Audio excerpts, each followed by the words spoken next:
La première projection cinématographique à Lagny eut lieu en 1896 au Saint-Furcy. Ensuite, en 1913, c'est le casino qui a ouvert ses portes dans la rue Saint-Denis. Le casino est devenu le Triomphe.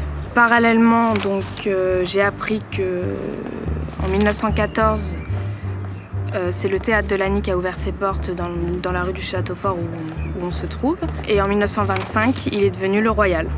Donc on s'est retrouvé avec le casino et le Royal en 1925 qui se concurrençaient, donc un dans la rue Saint-Denis et un dans la rue du Château-Fort. Monsieur Dumérat a récupéré le Royal qui avait donc 2 salles et il a dissocié ces 2 salles en appelant une le Majestic. Donc on s'est retrouvé jusqu'en 1951 avec le Triomphe dans la rue Saint-Denis, le Royal et le Majestic côte à côte dans la rue du Château-Fort. Le Triomphe qui a fermé ses portes en 1951 et c'est le Royal et le Majestic qui sont restés jusqu'en 1978. Lagny était resté à peu près une dizaine d'années sans cinéma du tout.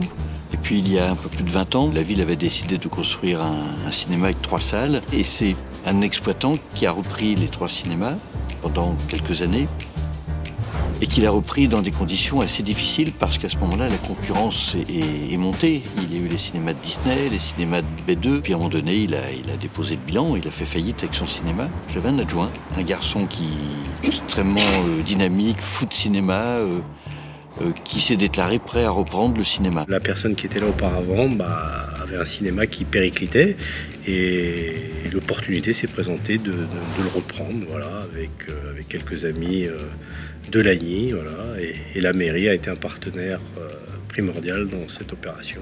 Ça a été vraiment incroyable, une aventure que tout le monde pourrait espérer, bien sûr, reprendre un cinéma, qui n'en rêverait pas. Et voilà, 5 ans sont passés. David et Christine Pexer ont toujours fait preuve de dynamisme, d'imagination, d'un sens de l'accueil de la clientèle, des passionnés de cinéma, que ce soit en installant des canapés confortables, en leur servant des jus de fruits frais, en sachant organiser des après-midi spécifiques, des soirées avec des réalisateurs, des premières, toutes sortes d'événements qui fait qu'il y a une véritable ambiance et vie qui se produit autour de ce cinéma. David est très doué pour ça. Toutes les semaines, il a quelque chose de nouveau dans la tête. Il faut même un petit peu le freiner parce que sinon c'est non-stop. Ah, ça fusionne, c'est incroyable. Ça fusionne tout le temps. Mais bon, dans l'ensemble, il a de très bonnes idées. Je reste beaucoup plus prudente, moi. Parce que notre vocation principale, n'oublions pas, c'est le cinéma. Ce qui nous intéresse, c'est quand il y a des soirées animées avec des auteurs qui sont là, les metteurs en scène qui viennent et qui discutent. Donc ça, c'est intéressant. Parce qu'on voit toujours ça de loin à la télévision.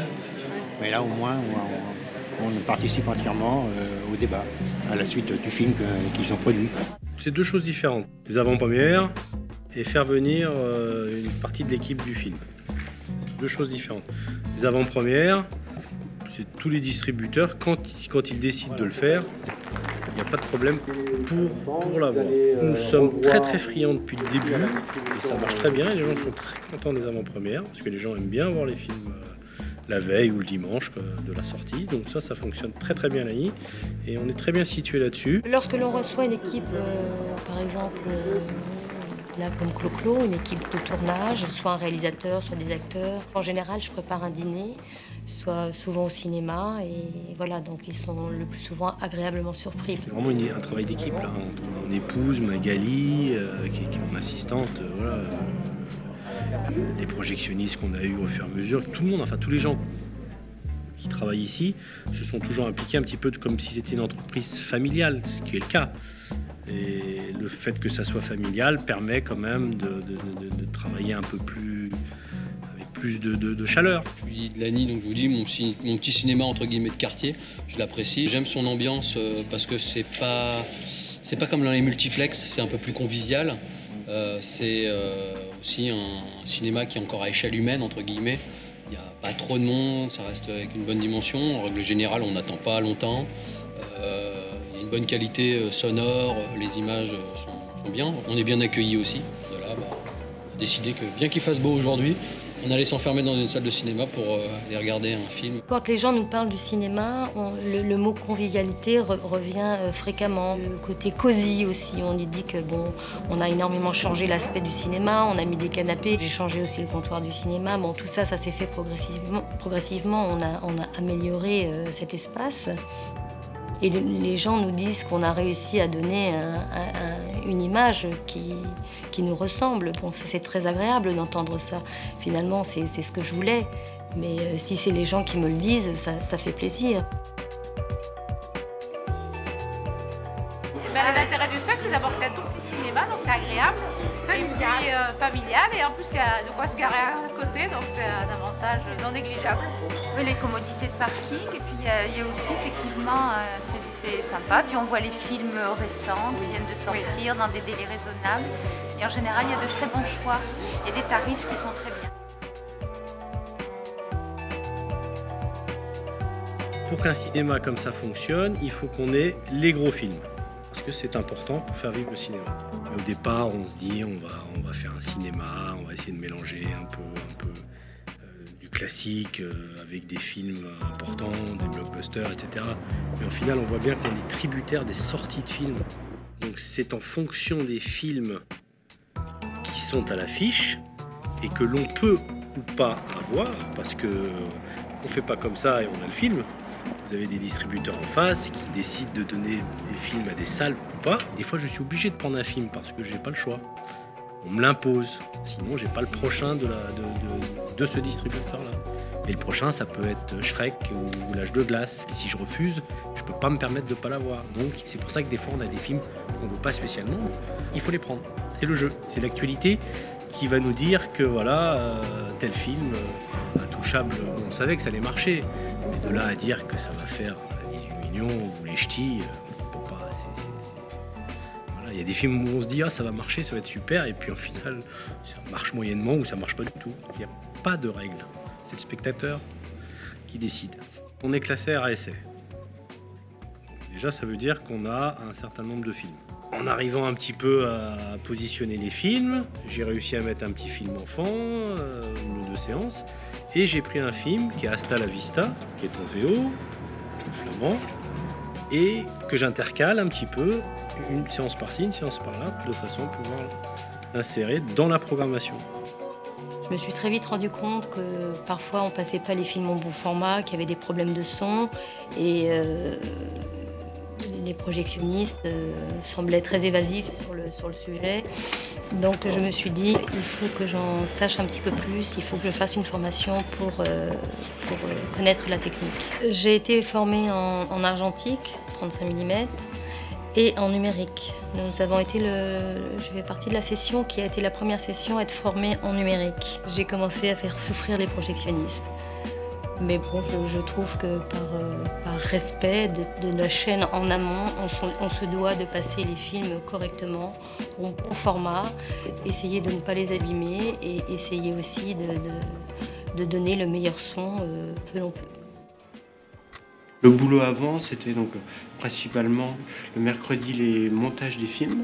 Des fois on les recevait la veille, donc on pouvait commencer à monter les films le mardi, mais sinon c'était le mercredi matin. Donc ça c'était donc vraiment le montage. Et ensuite évidemment à chaque projection, donc il faut le charger, donc il faut forcément déjà un projectionniste qui soit là à chaque lancement.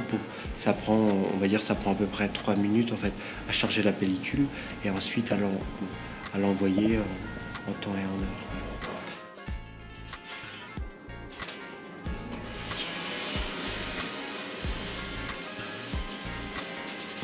Baptiste, c'est quelqu'un que j'ai rencontré lors de ma formation. Ça a collé tout de suite et je me suis dit, tiens, si on doit reprendre un projectionniste, j'aimerais bien que ce soit Baptiste. Et voilà, mon souhait s'est réalisé.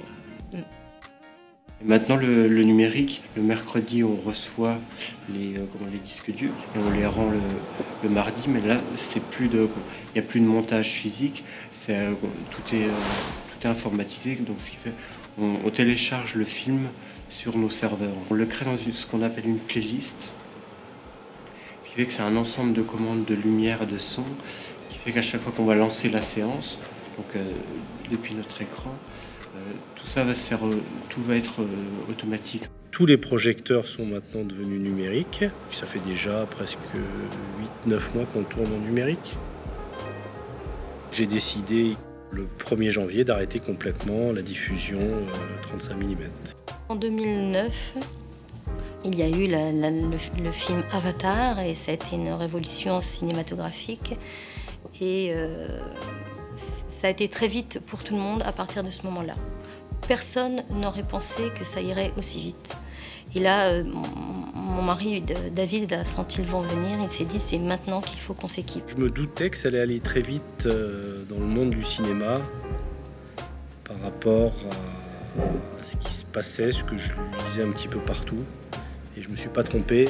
Le 1er janvier 2013, il ne devrait plus y avoir de copies 35 qui vont circuler. Que reste-t-il de la beauté des rivages de l'île d'Aphrodite? Il est des lieux où le printemps est précoce et bien court, car heureusement, derrière cet épiderme côtier de néant tapageur, il rêve de tranquillité et de rencontres conservées.